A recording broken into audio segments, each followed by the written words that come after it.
নমস্কার। আরও একটি নতুন ভিডিও আপনাদের স্বাগত জানাই। আমি শ্রী বিশ্বজিৎ। আলোচনা করব বৃষ রাশি বৃষ লগ্নের জাতক জাতিকাদের জীবনে এপ্রিল মাসে কি কি চ্যালেঞ্জ আসতে চলেছে। কারণ এপ্রিল মাস বছরের মধ্যে সবচেয়ে বেশি চ্যালেঞ্জিং, এ বিষয়ে কিন্তু কোনোরূপ ডাউট নেই। তাই আপনার রাশি বা লগ্ন যদি হয় বৃষ, সেক্ষেত্রে জীবনের কোন কোন ক্ষেত্রে আপনাকে কি ধরনের চ্যালেঞ্জের মোকাবিলা করতে হবে এবং এই মাসটিতে কী ধরনের কাজ করা আপনাদের জন্য একেবারেই ঠিক হবে না, এই বিষয়টি কমপ্লিট অ্যানালাইসিস করার চেষ্টা করব।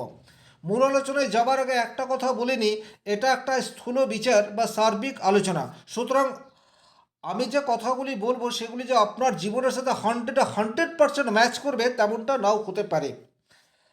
সূক্ষ্ম বিচারের জন্য আপনার ব্যক্তিগত জন্মকুণ্ডলী অধ্যয়ন করার বিশেষ প্রয়োজনীয়তা থাকছে। চলে আসবো মূল আলোচনায়। এপ্রিল মাসে কোন গ্রহ আমাকে বা আপনাকে কি দিতে চাইছে, এটি হচ্ছে রাশিফল, এবং গ্রহের অবস্থান আমাদের জীবনে কি কি পরিবর্তন আনতে পারে এই বিষয়টি এখানে মূলত আলোচনা করার চেষ্টা করব। প্রথমেই বলবো শুক্রের কথা। বৃষ রাশি এবং বৃষ লগ্নের জন্য শুক্র হচ্ছে অত্যন্ত পজিটিভ একটি গ্রহ। বৃষ রাশির অধিপতি গ্রহ শুক্র, সে আপনার 20 এপ্রিল পর্যন্ত মেষ রাশির ঘরে অবস্থান করবে, অর্থাৎ বৃষ রাশির সাপেক্ষে দ্বাদশভাবে অবস্থান করবে। এখানে একটা কথা বলবো, শাস্ত্রে উল্লেখ রয়েছে শুক্র যদি দ্বাদশভাবে অবস্থান করে সেক্ষেত্রে কিন্তু পজিটিভ রেজাল্ট দেয়। অন্যান্য প্রত্যেকটি গ্রহ দ্বাদশভাবে গেলে নেগেটিভ ইম্প্যাক্ট নিয়ে আসে, কিন্তু একমাত্র শুক্র যখন দ্বাদশভাবে অবস্থান করবে তখন কিন্তু পজিটিভ রেজাল্ট দেওয়ার সম্ভাবনা সেটিকে বাড়িয়ে তুলবে। এবং যে সমস্ত জাতক জাতিকাদের শুক্র দ্বাদশে অবস্থান করে রয়েছে বা যাদের জন্ম নক্ষত্র হচ্ছে ভরণী, তারা কিন্তু বর্তমানে অত্যন্ত পজিটিভ রেজাল্ট আশা করতে পারেন। শুক্র হচ্ছে আপনার ধনপতি গ্রহ, মাফ করবেন, শুক্র হচ্ছে আপনার লগ্নপতি এবং ষষ্ঠ ভাবের অধিপতি। ষষ্ঠ ভাবের অধিপতি গ্রহ হয়ে দ্বাদশভাবে অবস্থান করছে। সুতরাং এখানে একটা বিপরীত রাজযোগ শুক্র তৈরি করে রয়েছে। এই বিপরীত রাজযোগের জন্য আপনার ব্যক্তিগত জন্মকুণ্ডলিতে যদি শুক্র বলবান হয়ে অবস্থান করে সেক্ষেত্রে প্রতিবন্ধকতার পর আপনার কার্যসিদ্ধি হবে, এই বিষয়টাকে ইন্ডিকেট করছে। আপনি দীর্ঘদিন ধরে কন্টিনিউয়াস কোনো একটি প্রাপ্তির জন্য পরিশ্রম করে চলেছেন, সেই পরিশ্রমের রেজাল্ট সেটি কিন্তু এপ্রিল মাসের 20 তারিখের মধ্যে পাওয়ার সম্ভাবনা সেটি বৃদ্ধি পেতে যাচ্ছে। 20 তারিখের পর মেষ রাশি ত্যাগ করে শুক্র বৃষ রাশিতে অবস্থান করবে এবং এটিও আপনার জন্য যথেষ্টই পজিটিভ, এ বিষয়ে কোনোরূপ ডাউট নেই। সুতরাং যে সমস্ত বৃষ রাশির বা বৃষ লগ্নের জাতক জাতিকাদের বর্তমানে শুক্রের দশা অন্তর্দশার মধ্যে রয়েছেন, তারা কিন্তু এপ্রিল মাসে শুক্রের পজিটিভ রেজাল্ট পাবেন, এটা আশা করা যায়। সুপার কম্পিটিটিভ এক্সামে যারা উত্তীর্ণ হতে পারছেন না কিন্তু এপ্রিল মাসের শুরুতেই আপনাদের এক্সাম রয়েছে, তাদের পরীক্ষায় উত্তীর্ণ হওয়ার সম্ভাবনা সেটি বৃদ্ধি পেতে যাচ্ছে। ইলেকট্রনিক্স আইটেম বা আইটি সেক্টরে যারা কাজ করছেন তাদের প্রমোশনের রাস্তা সেটি কিন্তু এপ্রিল মাসে তৈরি হতে যাচ্ছে। এরপর যে গ্রহটিকে নিয়ে আমরা আলোচনা করব সেটি হচ্ছে বৃষ রাশি সাপেক্ষে ধনপতি গ্রহ বুধ। এই বুধ কিন্তু আপনার রাশি সাপেক্ষে দশমভাবে রাহু যুক্ত হয়ে 11 এপ্রিল পর্যন্ত অবস্থান করবে। সুতরাং কর্মক্ষেত্রে একটা পরিবর্তন সেটি কিন্তু বুধের প্রভাবে চলে আসতে পারে। হঠাৎ করেই বা অপ্রত্যাশিতভাবে আপনার কর্মক্ষেত্রে একটা পজিটিভ ইম্প্যাক্ট সেটা আসতে পারে। প্রমোশনের রাস্তা সেটা তৈরি হওয়ার সম্ভাবনা সেটিও তৈরি হওয়া রয়েছে। তবে এখানে একটা কথা বলবো, যেহেতু রাহু বুধ কম্বিনেশন বুদ্ধি নাশ দোষ এই বিষয়টা ইন্ডিকেট করে, সুতরাং কর্মক্ষেত্রে বড় কোনো সিদ্ধান্ত বিশেষ করে মাসের 11 তারিখ পর্যন্ত না নেওয়াই আপনার জন্য বেটার হবে। বসের সাথে কোনো রকম আর্গুমেন্টে জড়িয়ে পড়ার প্রবাবিলিটি সেটা কিন্তু এপ্রিল মাসের 11 তারিখ পর্যন্ত প্রবলভাবে তৈরি হয়ে রয়েছে। হঠাৎ আপনার কর্মক্ষেত্রে নেগেটিভ ইম্প্যাক্ট সেটাও আসতে পারে যদি ব্যক্তিগতভাবে আপনার জন্মকুণ্ডলিতে বুধ এবং রাহু এই দুটি গ্রহের দশা অন্তর্দশার মধ্যে রয়েছেন আর জন্মকুণ্ডলিতে বুধ রাহু অত্যন্ত অশুভ অবস্থায় রয়েছে। সেক্ষেত্রে কিন্তু কর্মহানির একটা প্রবাবিলিটি সেটা কিন্তু এপ্রিল মাসের 11 তারিখের মধ্যে চলে আসতে পারে।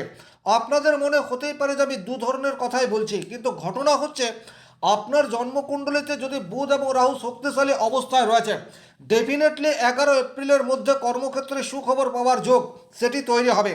কিন্তু এই দুটি গ্রহ যদি অশুভ অবস্থায় থাকে আর এই দুটি গ্রহের দশা অন্তর্দশার মধ্যে আপনি রয়েছেন, সেক্ষেত্রে কর্মক্ষেত্রেই নেগেটিভ ইম্প্যাক্ট সেটা আপনার জীবনে অপেক্ষা করে রয়েছে। এরপর যে গ্রহটিকে নিয়ে আলোচনা করব সেই গ্রহটি হচ্ছে রবি। আপনাদের জন্য রবি কিন্তু অত্যন্ত যোগকারক একটি গ্রহ, কারণ বৃষ রাশি সাপেক্ষে চতুর্থ ভাবের অধিপতি গ্রহ হচ্ছে রবি। আর এই রবি বর্তমান সময়ে একাদশভাবে শনি এবং মঙ্গলের সাথে কানেক্টেড করে রয়েছে। এই জায়গাটি কিন্তু আপনাদেরকে খুব ভালোভাবে বুঝতে হবে। চতুর্থভাবে কেতুর উপস্থিতি, বাড়ির পরিবেশ কিন্তু আপনার অনুকূলে থাকছে না। ছোটোখাটো বিষয় নিয়ে মতান্তর, পরস্পরের সাথে সম্পর্কের অবনতি, এই বিষয়টির মধ্যে দিয়ে আপনারা বর্তমান সময়ে যাচ্ছেন। কিন্তু যেহেতু রবি একাদশভাবে অবস্থান করে থাকছে, সুতরাং এই জায়গায় কিছুটা পজিটিভ রেজাল্ট আসার জায়গা সেটি তৈরি হচ্ছে। অর্থাৎ বড় কোনো পারিবারিক সমস্যার স্থায়ী সমাধান সেটি কিন্তু আপনারা এপ্রিল মাসে করে ফেলতে পারেন। সুতরাং এক জায়গায় বসে নিজেদের মধ্যে আলাপ আলোচনার মাধ্যমে আপনাদের সমস্যার সমাধানের রাস্তা খুঁজে বের করার চেষ্টা, সেটি ডেফিনেটলি আপনাদের জন্য পজিটিভ ইম্প্যাক্ট সেটি নিয়ে আসতে পারে। তবে এখানে একটা বিষয় খেয়াল রাখবেন, শনি সেও কিন্তু অবস্থান করে রয়েছে এবং শনি রবি এই যোগকে কিন্তু 20 যোগ বলা হয়। তাহলে পরিস্থিতি কিন্তু আপনার নাগালের বাইরে চলে যেতে পারে। বড়দের সাথে কোনো ধরনের আর্গুমেন্টে জড়িয়ে পড়া সেটি একেবারে আপনাদের জন্য অনুচিত হবে। তৃতীয়ত, দ্বাদশপতি মঙ্গল সেও কিন্তু আপনার একাদশভাবে অবস্থান করে রয়েছে। তাহলে শনি রবি এবং মঙ্গল এই যোগ হঠাৎ করে আপনার মধ্যে মাথা গরম করার প্রবাবিলিটি সেটা তৈরি করে দিতে পারে। ছোট বিষয় নিয়ে লিগাল কোনো ইস্যু আপনি তৈরি করে ফেললেন, এই ধরনের ঘটনা ঘটে যেতে পারে। বড় দাদা দিদি বা বয়োজ্যেষ্ঠ ব্যক্তির সাথে সম্পর্কের অবনতি হওয়ার জায়গা সেটাও কিন্তু তৈরি হয়ে রয়েছে। তবে এই রবি যখন মেষ রাশিতে চলে আসবে, অর্থাৎ 16ই এপ্রিল, তখন কিন্তু এতটা নেগেটিভিটি তৈরি করবে না।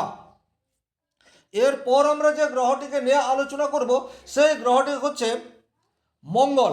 খুব ভালোভাবে যদি আপনারা বোঝার চেষ্টা করেন, তাহলে বৃষ রাশির সাপেক্ষে মঙ্গল কিন্তু সপ্তম ঘরের অধিপতি এবং দ্বাদশ ঘরের অধিপতি। আর এই মঙ্গল বর্তমান সময়ে আপনার একাদশ ঘরে অবস্থান করে রয়েছে। এই জায়গাটি কিন্তু আপনাদের জন্য যথেষ্টই পজিটিভ বার্তা বহন করছে। সপ্তম ভাবের অধিপতি গ্রহ একাদশভাবে যাচ্ছে, সুতরাং যারা ব্যবসার সাথে যুক্ত তাদের ব্যবসা ক্ষেত্রে পজিটিভ ইম্প্যাক্ট পড়ার সম্ভাবনা সেটি প্রবলভাবে তৈরি হয়ে রয়েছে। যারা ব্যবসা ওপেন করবেন বলে স্থির করে রেখেছেন, তারা কিন্তু মাসের শুরুতেই আপনাদের ব্যবসা স্টার্ট করতে পারেন। সেক্ষেত্রে কিন্তু দ্রুততার সাথে ব্যবসা ক্ষেত্র থেকে পজিটিভ রেজাল্ট পাওয়ার সম্ভাবনা সেটি তৈরি হয়ে যাচ্ছে। হঠাৎ করে বিবাহ যোগ সেটি কিন্তু আপনাদের মধ্যে তৈরি হচ্ছে। আমরা দেখতে পাবো এপ্রিল মাসে লাভ ম্যারেজ বা প্রেম বিবাহের ঘটনা অধিকতর ঘটবে। দীর্ঘদিন ধরে যারা কোনো একটি রিলেশনশিপের মধ্যে রয়েছেন তাদের কিন্তু প্রেম হওয়ার জায়গা সেটি তৈরি হচ্ছে। সামাজিক বিবাহ সেটিও কিন্তু এই মাসটিতে আমরা দেখতে পাবো। তবে এটি আমরা এপ্রিল মাসের 16 তারিখের পর দেখতে পাবো, এ বিষয়ে কিন্তু কোনোরূপ ডাউট নেই। আপনার স্বামী অথবা স্ত্রীর উপার্জন সেটি কিন্তু বৃদ্ধি পেতে যাচ্ছে। স্বামী স্ত্রীর মধ্যে যে কোনো ধরনের গোলযোগ সেটির থেকে কিন্তু আপনারা অব্যাহতি পেতে যাচ্ছেন এপ্রিল মাসের 16 তারিখের পর থেকে, যখন রবি আপনার মেষ রাশিতে অবস্থান করবে এবং শনি মঙ্গল আর বুধ আপনার একাদশভাবে অবস্থান করবে। 11 তারিখের পর বুধ আপনার একাদশ ঘরে চলে যাচ্ছে এবং মঙ্গল শনি অলরেডি একাদশ ঘরে রয়েছে। আর বৃষ রাশি বৃষ লগ্নের জন্য শুক্র শনি বুধ এরা কিন্তু অত্যন্ত যোগকারক গ্রহ। তাই 11 এপ্রিলের পর থেকে আপনাদের আর্থিক জায়গায় ডেভেলপমেন্ট হওয়ার রাস্তা সেটি কিন্তু তৈরি হতে যাচ্ছে। এরপর যে গ্রহটিকে নিয়ে আলোচনা করব সেই গ্রহটি হচ্ছে বৃহস্পতি। বৃহস্পতি এই মাসটিতে আপনাদেরকে কি দিতে চায় দেখুন। বৃষ রাশির সাপেক্ষে বৃহস্পতি হচ্ছে আপনার অষ্টম ভাব এবং একাদশ ভাবের অধিপতি গ্রহ। আর এই বৃহস্পতি বর্তমানে আপনার দ্বিতীয় ঘরে অবস্থান করে রয়েছে।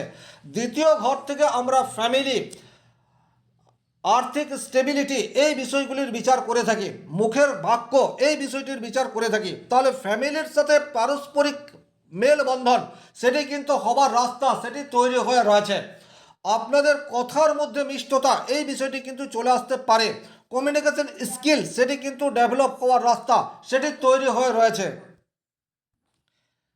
দ্বিতীয় ঘরে বৃহস্পতি আপনাদের পারিবারিক আর্থিক স্টেবিলিটিকে অনেক বেশি ইনক্রিজ করে দিতে পারে।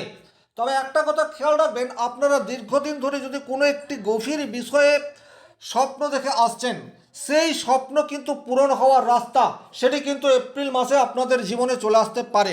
অর্থাৎ আর্থিক দিক দিয়ে ডেভেলপমেন্ট অথবা বড় কোনো ইচ্ছা পূরণ সেটি কিন্তু বৃহস্পতির কল্যাণে আপনাদের জীবনে ঘটতে চলেছে। এরপর যে গ্রহটিকে নিয়ে আলোচনা করব সেই গ্রহটি হচ্ছে বৃষ রাশি সাপেক্ষে একক রাজ্যকারী গ্রহ শনিদেব। এই শনিদেব কিন্তু আপনার রাশির একাদশে দীর্ঘদিন ধরে আছে। তাই বৃষ রাশি বৃষলগ্নের জাতক জাতিকারা বর্তমান সময়ে যে অত্যন্ত সংঘর্ষের মধ্যে রয়েছেন তা কিন্তু নয়। আপনার ব্যক্তিগত জন্মকুণ্ডলিতে শনিদেব যদি স্ট্রংলি অবস্থান করে রয়েছে, সেক্ষেত্রে কিন্তু এই মাসটি আপনাদের জন্য অনেক বেশি পজিটিভ বার্তা বহন করে আনবে। তবে একটা পরিশ্রমের পর কনসিস্টেন্সি পরিশ্রম এটা কিন্তু করে যেতে হবে। শনিদেব আপনাদের দশমপতি এবং নবমপতি, অর্থাৎ ভাগ্য এবং কর্ম এই দুটি শনি দ্বারা নিয়ন্ত্রিত। আর এই শনি এখন একাদশভাবে অবস্থান করে রয়েছে। শাস্ত্রে উল্লেখ রয়েছে একাদশে শনি পরিশ্রমের পর সাকসেস দেয়। বৃষরাশি বৃষলগ্নের মানুষ কিন্তু স্বাভাবিক অর্থে একটু অলস প্রকৃতির বলা যেতে পারে। কায়িক পরিশ্রম এরা খুব একটা করতে চায় না। স্থির প্রকৃতির রাশি হচ্ছে বৃষ রাশি, কিন্তু শনিদেব চাই হার্ড ওয়ার্ক, কঠিন পরিশ্রম। যারা লক্ষ্য স্থির রেখে কঠিন পরিশ্রমের মধ্যে দিয়ে যাচ্ছেন তারা কিন্তু এপ্রিল মাসে পজিটিভ রেজাল্ট সেটি আশা করতে পারেন। এখানে শনিদেব রবির সাথে সংযোগ করে রয়েছে। শনি রবি এই কম্বিনেশনকে বিষযোগ বলা হয়। সুতরাং আপনাদের কাজের মাধ্যমে কিছুটা ডিস্টারবেন্স ক্রিয়েট হতে পারে, বসের সাথে আর্গুমেন্টে জড়িয়ে পড়তে পারেন। আপনি প্রমোশনের আশা করছেন কিন্তু হঠাৎ করে প্রমোশন আটকে যেতে পারে। কিন্তু এই যে নেগেটিভ কথাগুলি বলছি এগুলি শুধুমাত্র তাদের জন্য যাদের জন্মকুণ্ডলিতে শনিদেব অত্যন্ত নেগেটিভ অবস্থায় রয়েছে। ওভারঅল এই যে 9টি গ্রহ রয়েছে এই 9টি গ্রহ আপনাদেরকে কি দিতে চায় তার একটি সার্বিক আলোচনা এই ভিডিওটির মাধ্যমে করার চেষ্টা করলাম। একটা কথা এখানে বলে রাখি, বর্তমান সময়ে কিন্তু একটা যুদ্ধের পরিবেশ আমাদের চারিদিকে ছড়িয়ে রয়েছে। 20 তারিখ, 21 তারিখ, 22 তারিখ এবং 23 তারিখ এই সময়সীমার মধ্যে বিশ্ব আঙ্গিকে বড় কোনো ঘটনা আমরা ঘটতে দেখব। কারণ সেই সময়ে শনির উপর দিয়ে মঙ্গল পাস করবে। ডিগ্রিগত দিক দিয়ে এই দুটি গ্রহ পরস্পরের একদম সন্নিকটে চলে আসবে এই সময়সীমার মধ্যে। সুতরাং এই সময়সীমাটি আপনারা যথেষ্ট সাবধানতা অবলম্বন করে চলবেন। শনি মঙ্গল কানেকশন ব্যক্তিগতভাবে আপনার জন্মকুণ্ডলিতে যদি অশুভ হয়ে থাকে সেক্ষেত্রে কিন্তু শারীরিক দিক দিয়ে কোনো প্রতিবন্ধকতা চলে আসতে পারে। হঠাৎ করে অর্থ লস, চাকরি চলে যাওয়া, ব্যবসা ক্ষেত্রে ভুল ডিসিশন নেওয়া, এই ধরনের নেগেটিভিটি চলে আসতে পারে। তাই এই যে 20, 21, 22, 23 এই সময়সীমাটা বিশ্ব আঙ্গিকের জন্যও যেমন ভয়াবহ, একই রকমভাবে আপনার জন্মকুণ্ডলীর শনি এবং মঙ্গল যদি অশুভ থাকে সেক্ষেত্রে নেগেটিভ ইম্প্যাক্ট বিভিন্ন দিক থেকে আসতে পারে। সুতরাং কোনো বড় সিদ্ধান্ত এই সময়সীমার মধ্যে নেবেন না। ভিডিওটি যারা শেষ পর্যন্ত দেখলেন অসংখ্য ধন্যবাদ। ব্যক্তিগতভাবে নিজের জন্মকুণ্ডলে বিচার করতে চাইলে স্ক্রিনে দেওয়া নাম্বারটি সংগ্রহ করে যোগাযোগ করতে পারেন। শনি মহারাজের কৃপায় আপনাদের প্রত্যেকের মনস্কামনা পূর্ণ হোক এই আশা রেখে আজকের ভিডিও এখানেই শেষ করছি। ভালো থাকুন, সুস্থ থাকুন, ধন্যবাদ।